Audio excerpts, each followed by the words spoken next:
I'm curious, have you ever looked at your reef aquarium and just really wanted to give up? We all have. If you do this hobby long enough, eventually you're going to run into one or possibly many major issues like me that just absolutely make you feel like you want to quit. Well, in this video, my hope is that we can talk about a few things that might reignite that passion that you have for keeping a beautiful reef aquarium. If you've been watching my content for any length of time, you know the struggles that I have been through with my 210-gallon tank. This thing has had just about every problem that we can conceivably encounter in reefing. But I have other tanks that are doing just fine. It's this one tank that seems to be the issue. And as you can see behind me, I've had to completely tear this tank down and start over. It's so easy in this hobby to get discouraged, especially when you see tanks that look like this. So let's talk about some expectations versus the reality of what your tank might actually look like. Now, these Instagram reef tanks that look like this are absolutely gorgeous, but there's a couple of things that come along with this kind of look that are just simply unachievable for most people. And one of the first things is this just isn't reality. This isn't how a reef tank usually looks in most cases. Yes, absolutely, you can get a reef tank to look like this, but usually these tanks have just freshly been set up. Maybe sometimes they haven't even been through the nitrogen cycle, and they built the tank, put it together, got it all going, and they put the corals in it, and then they took the pictures. You have to remember that what you see online is not always the reality of what any hobby could be. Something like what I'm showing you right now is a much more realistic version of what a beginning or maybe a maturing reef aquarium could look like. Now, don't get me wrong, there's some absolutely beautiful tanks out there that the owners can make look like those and keep them in that pristine looking, perfectly clean kind of situation. But usually those people put in so many hours a day on their tank that it's just not attainable for other people, people with jobs, people with families and things like this, to be able to put that kind of time into the tank. You would have to be in there every single day, picking out the individual little pieces of whatever from the sand and scraping the glass right up to the silicone. If you look at these tanks very closely, it almost doesn't even look like anything in them is alive other than the coral.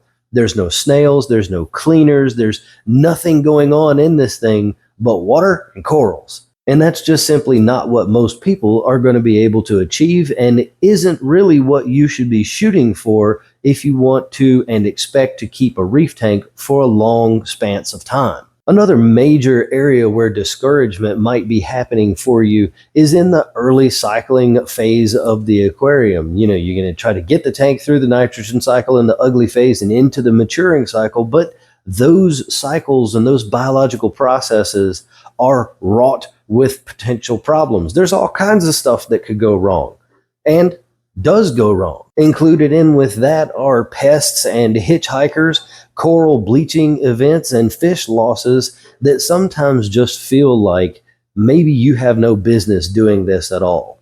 So let's try to retrain the mindset and start moving in a direction where we treat everything that happens in this hobby as data to further our knowledge and do better next time. The emotional impact that comes along with something like reef keeping as well is a thing that people don't talk about enough.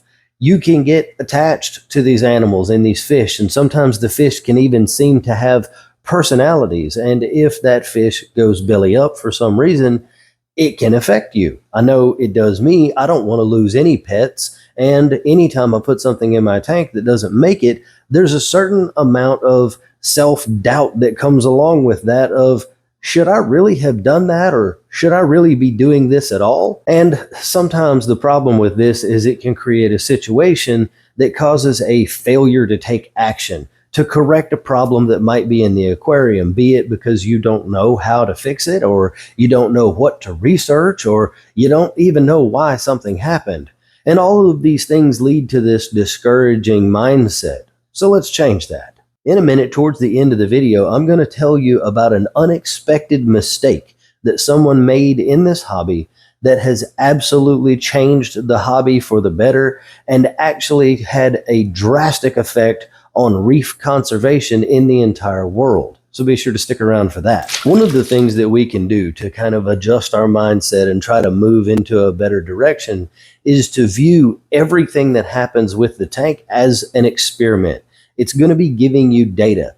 Keep track of what's going on in the tank with notebooks or logs of some kind. If you lose a fish, instead of just chalking it up to I lost a fish, see if you can figure out why you lost that fish. Maybe it wasn't eating. Maybe it stopped eating after it was initially eating when you got it. Maybe it was thin, or the coloration of the fish changed, or its attitude changed, or you started noticing some things on the pattern on the body of the fish that weren't quite right. Maybe there were holes or some white marks or some red marks or something like that. Treat everything like an experiment. Learn as much as you can from each interaction that you have with your aquarium. Believe me, there is enough to keep you busy for decades. I've been doing this 25 years and I'm still learning things all the time, especially as the hobby progresses and we get new things. Just in the last year, DNA testing has become available for our tanks through aquabiomics, and we can get rock rubble from them now that already has a proven amount of lab grade tested biodiversity in that rubble to put into our tanks. There's always going to be something new to learn. And along with that, you need to embrace that learning curve. This is a hobby of constant research and constant learning about what is happening and what can happen to your aquarium. If you try to fight that and you just want to set your tank up and try to get the parameters perfect where you don't have to mess with it anymore, that's going to lead you down a path of failure.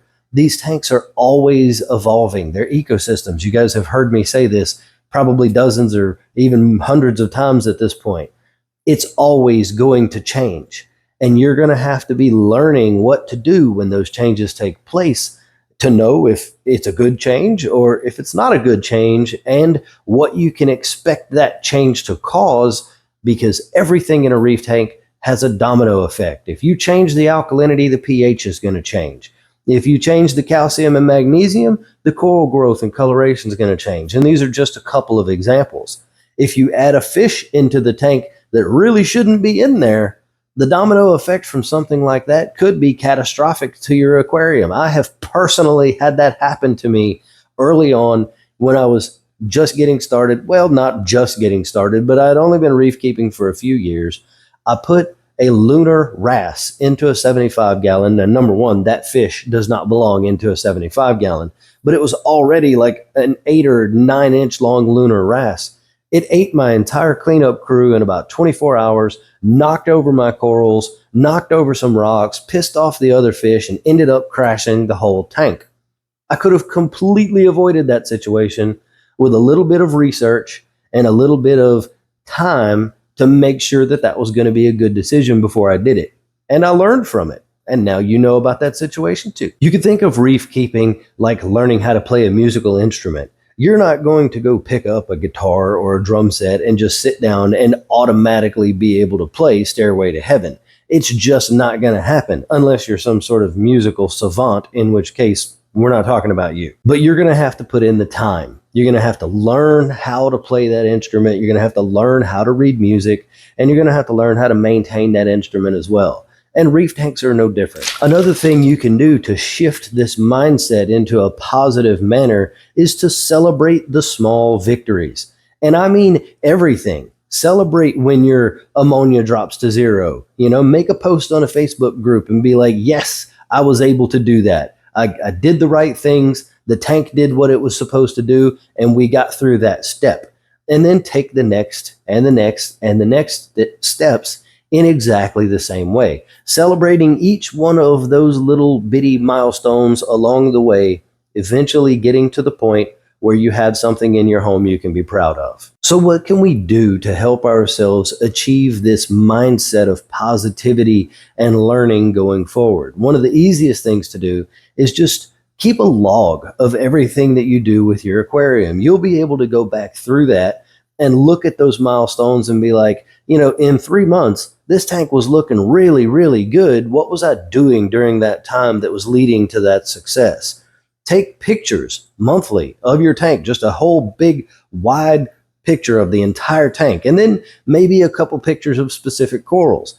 Do that once a month and put them in a folder. Then you can come back 6 months from now, compare to 6 months ago, and you can say, yeah, man, these corals have grown over an inch in the last 6 months. So what I'm doing must be the right things. Doing something like that is also going to reinforce the mindset that time is a factor here. None of this is going to happen quickly. You're going to have to, the growth and everything with corals is so slow sometimes. Looking at the tank every single day, you might be thinking to yourself, this doesn't really look like it's doing much at all. But when you go back to those pictures and you see that growth that's happening, it's a sense of fulfillment that you're going to get from these tanks. But you have to set realistic goals. Set a goal of, this month, I'm going to get my nitrates stabilized at 10 ppm, and that's what I'm going to concentrate on. Changing more than one variable at a time leads you down the path of chasing your tail for what actually worked. What did I do that actually created that solution? But you won't know if you do too many things all at once. So if you're trying to drop your nitrates from 25 down to 10, for example, what you shouldn't do is install some filter removing media, some nitrate removal media, install a carbon reactor, do carbon dosing. You don't want to add all of these things together. You want to just make one change. If you don't have a skimmer and you're going to get one, put the skimmer on the tank, let it run a month or 6 weeks with just that one change to see if it has the intended effect. And then without a doubt, especially if you're keeping logs of what you do and when, you can go back and you can say, okay, 6 weeks ago I added the skimmer. It was the only thing I changed, and my nitrates have dropped from 25 to 12. That was good. And then if you want to go a little bit further than that, then you can add another variable. Maybe you want to drop it from 12 to 5 because you're keeping acropora or whatever. And so you can go forward, you can add another thing. But the main thing is realize that your goals need to be realistic. If you have a goal of, I want to stabilize my nitrates over the next 3 days, that's not realistic. The tank may not even react to a change that you've made that quickly. So always keeping in mind that anything you do might take weeks or sometimes could take even months, like in the case of like carbon dosing, for example, for the total realization of that change to be seen. But keeping those goals realistic is going to allow you to celebrate those milestones, and it's going to allow you to be able to be proud of the change that you made that had a positive influence on the tank. And right along with that is setting something like maintenance routines. Daily inspections of certain areas of the tank. You need to be looking at your corals, looking at your sand, looking at your flow to make sure it hasn't changed. And then weekly inspections, check your pumps, make sure there's no rust, make sure there's nothing stuck in the impellers. And then monthly inspections, clean your skimmer, do your, change out your biomedia or change your carbon and GFO if you need to, or whatever the case may be. I'm just throwing out ideas here.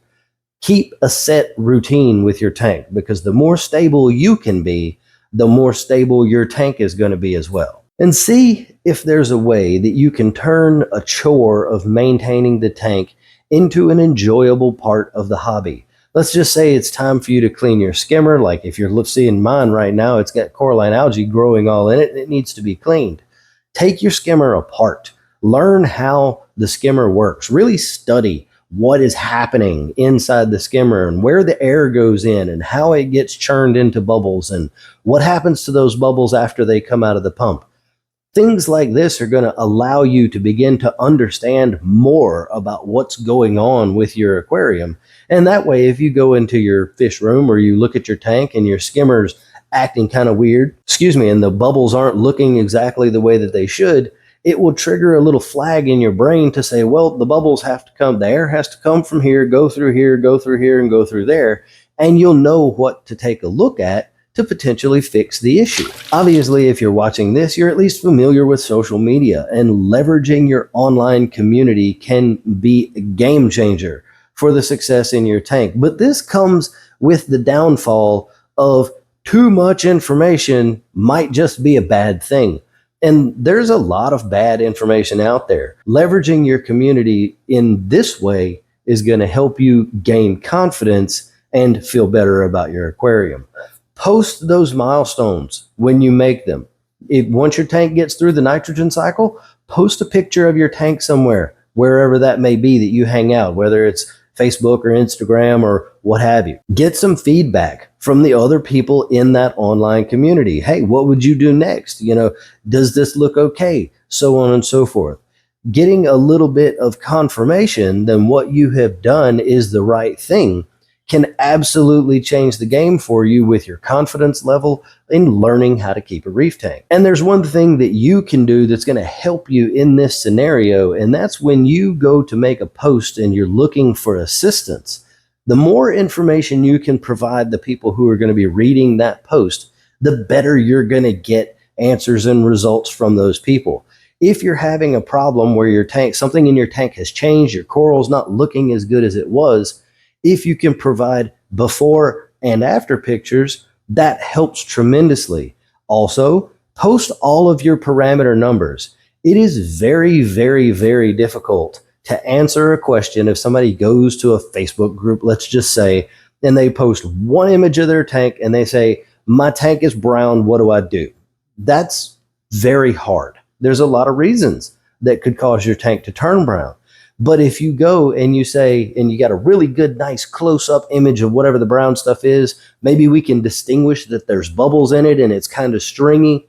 And then you can say, hey, my tank was running great, but over the last week and a half, my nitrates and phosphates have dropped from normal levels down. They're both at 0 now.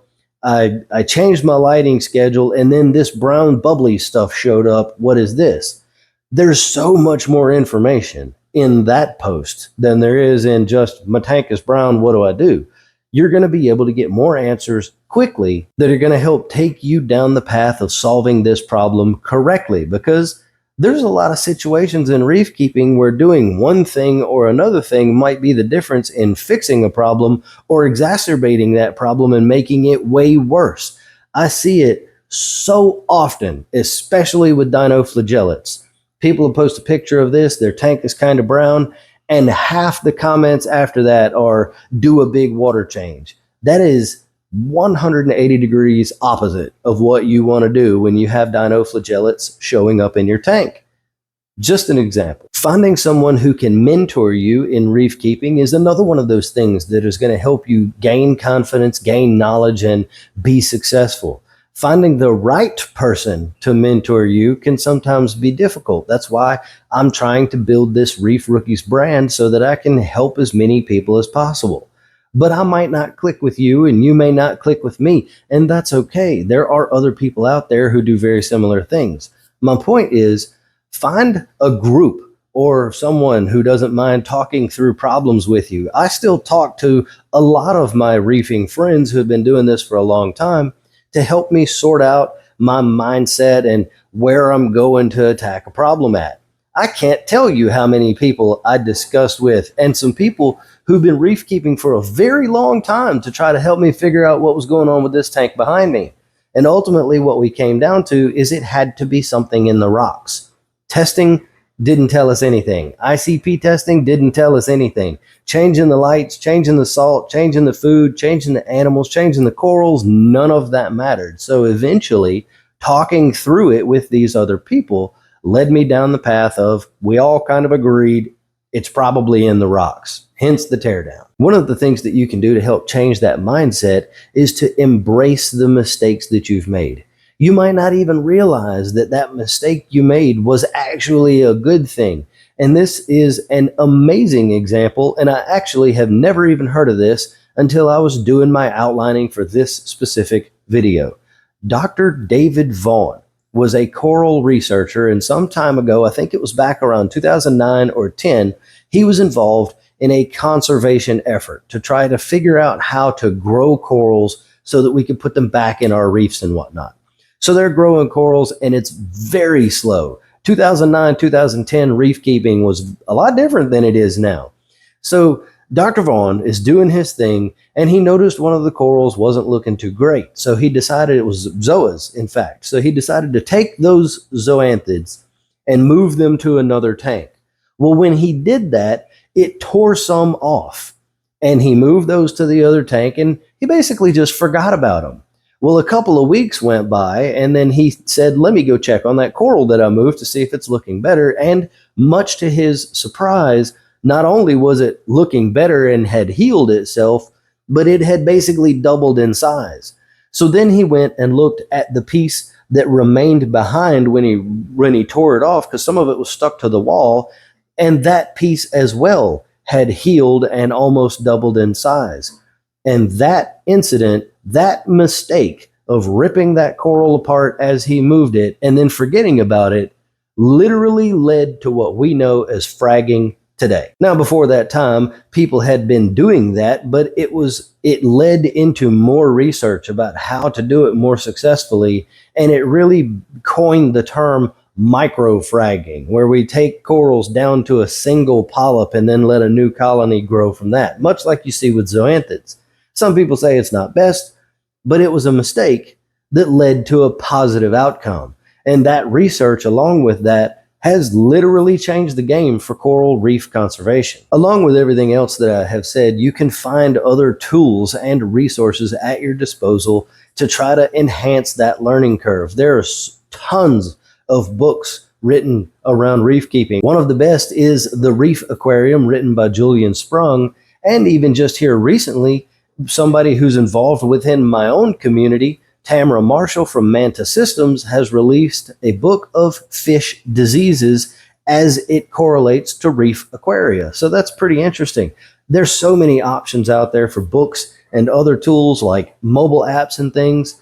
I use Aquatic Log and Reef Bay almost every day with my tanks, and I'm testing out another app that's going to be hopefully coming to the market soon called Aquadocs, and it looks pretty neat too. So we have all of this stuff at our disposal to help us maintain and keep these aquariums in the right kind of situation for them to thrive and be awesome. You just have to realize that you are going to make mistakes, and your tank is probably not ever going to look like that one that you saw on Instagram that looked absolutely perfect. The most important thing that I want you to take away from this video is to remember that you are not here alone. We have all been there. Most of us are there right now. And if you need some help, there's places to get that help from, like my Facebook group, Reef Rookies with Logan. Now, I would like for you to jump down into the comments and tell me something that you were struggling with in your reef aquarium, or something that you struggled with in the past and overcame it. Tell me that story. I would love to read it. Let me know what's going on. And then when you're done, watch that video up on the screen right there, and make sure you subscribe for more. Next week's video is going to be about bleach curing live rock. And I'll see you over there.